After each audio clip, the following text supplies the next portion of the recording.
Al-Fatihah, which means the opening, is the first chapter of the Quran.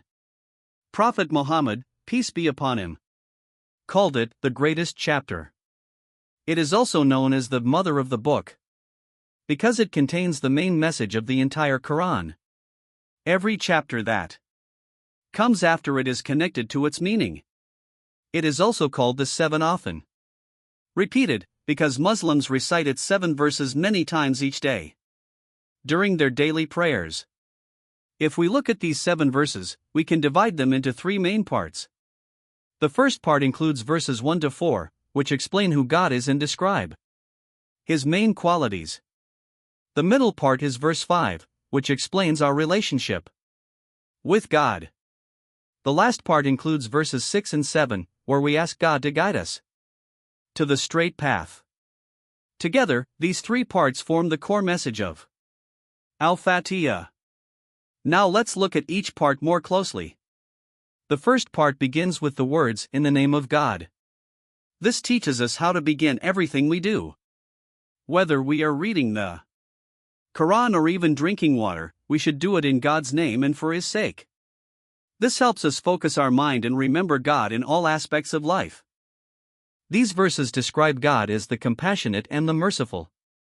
Compassionate refers to God's kindness toward all of creation in this world, while merciful especially refers to His mercy toward believers in the afterlife. In the next verse, we praise God as the Lord of all worlds, thanking Him for His countless blessings and for creating us. God again reminds us that He is compassionate and merciful. The final verse of this part describes God as the Master of the Day of Judgment, reminding us that one day we will all stand before Him and be judged for our actions, leading us to either paradise or hell. The next part, verse 5, explains our relationship with God. It teaches us 2 important things. First, we should worship God alone, and second, we should turn to Him alone for help and guidance. The final part of the chapter focuses on the straight path.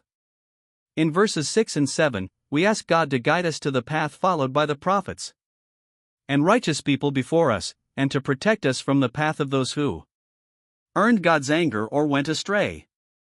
These 3 parts together teach us who God is, how to worship Him, and how to seek His guidance.